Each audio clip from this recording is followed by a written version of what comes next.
this is Paul Nelson, and today we are at the Yellowstone Boys and Girls Ranch just outside of Billings, Montana. This is a facility that serves the needs of young people in Billings and the greater Montana area.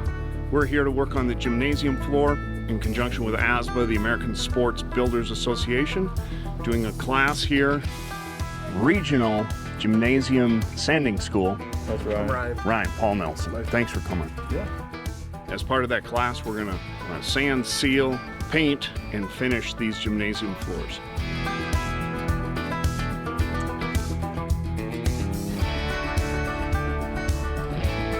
I typically like to keep my sanders at 65 to 70 pounds of head pressure.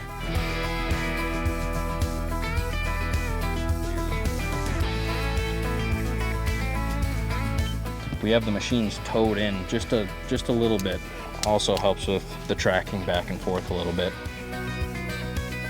The thing with going backwards too that I was telling people last year, I mean, don't overthink it. Don't think about it too much. I find myself doing it occasionally. I'm like, oh, I'm way off now. Changing the paper is certainly one of the most difficult components. So we're gonna spend what you might think is an inordinate amount of time putting paper on the machine, but if you can't put paper on the machine, you have no shot at going out and sanding a floor. We're gonna go into that entryway and we'll work on putting paper on a couple of other machines. So those of you that don't know how to do that, we're gonna try and develop that skill set before we send you out to run those machines. I'm Cameron Lundell. I'm out of Kalispell, Montana. Well, I've watched a ton of videos. Paul's got a ton of videos, watched all of them. There's nothing like hands-on. Who has never ridden a rider? Okay, good. Just 3 of you? 4 of you? Very minimal? Okay. There's a good number of these folks that had never been on a wood floor sander of any kind. Walk-behind residential sander, any kind of wood floor sander. This was their first experience with it, and they're doing fantastic. My name's Ryan Hurt. I'm with Veterans Floors, and we're from Rockford, Illinois. I've never put the drums on the floor. Being able to hop on that rider for, a good half of that floor was awesome. Today, these guys are legitimate floor sanders. They're running those things back and forth. Thomas Hill, coming from Ontario, Canada, with Caliber Sport Systems. We decided to take the opportunity to come down to this show, network with installers from across both nations, I guess, North America, trying to get a better handle on how we can improve as a company, how we can contribute to the industry, new techniques, and a wealth of knowledge.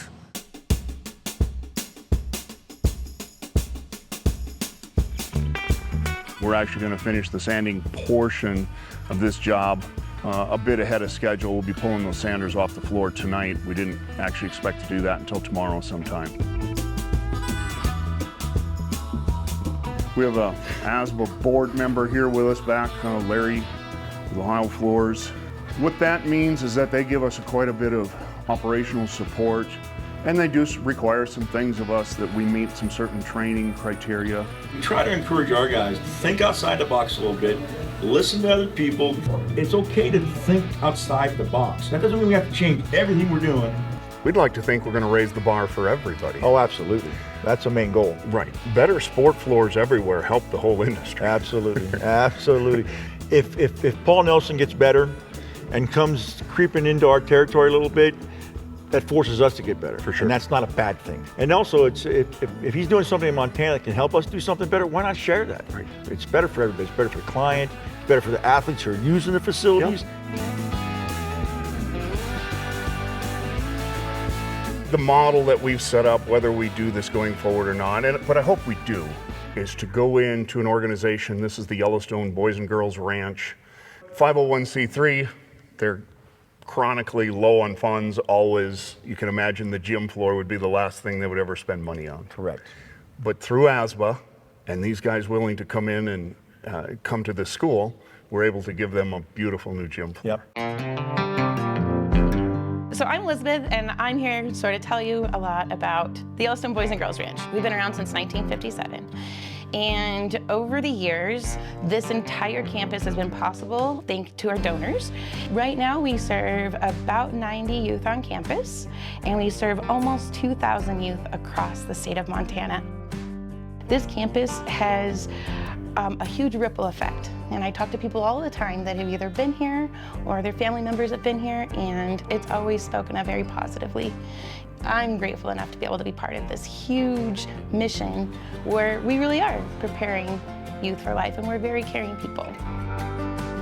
The kids don't get to play regular sports like out in the community, and so because of this huge gymnasium now, our kids are able to play the homeschool teams, and so they play volleyball and basketball with the homeschool teams. We are just humbled and grateful for having the opportunity to get a new floor. I mean, it's a big deal. So this morning we're coming in and we're gonna clean the entire floor. After we get the floor cleaned intact, we're gonna be laying out for staining the keys. I think it's been a year now since we started using the Norton tape, and it's been working great for us. I'll put a thing of 36-inch transfer paper along each of the sides so that we can keep what we want here and not out here. Once we get those laid out, we'll water pop them. In a few hours, once that's dry, we'll come back in and stain, get all the tape pulled up, and then we'll pull a coat of water-based sealer over the entire floor. So we really appreciate Burger Seidel donating their medium brown stain so that we could stain these keys for the Yellowstone Boys and Girls Ranch. Colton is just an individual that has an extreme amount of detail orientation. He cares deeply that every floor that he works on looks fantastic. Pretty excited to work with an individual of the caliber of Colton Crowell. Sometimes what you see, if you have a damaged board that sits a little bit lower, there'll be a corner here that has a little bit of old finish in it, and it just won't accept it.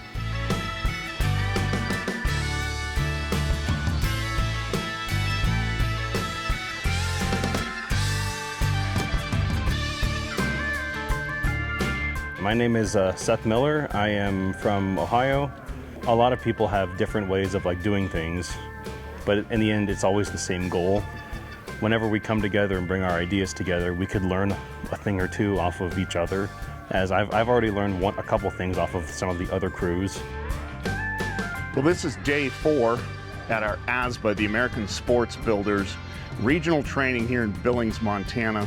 This is the sanding school, and this is our final day. Today we're reattaching the base coat that we had taken off around the perimeter of this gym. We padded and we're cleaning these keys. We're gonna give a final clean to this entire floor. We're gonna put on a second coat of Burger Seidel Sports Sealer, water-based sealer. And then this component of the training is gonna be done next week. Starting on Monday, we are gonna paint the game lines, the logos, the end zone lettering, and finish this floor. For ASBA, the American Sports Builders Association and Western Sport Floors, this is Paul Nelson. You make it a great day.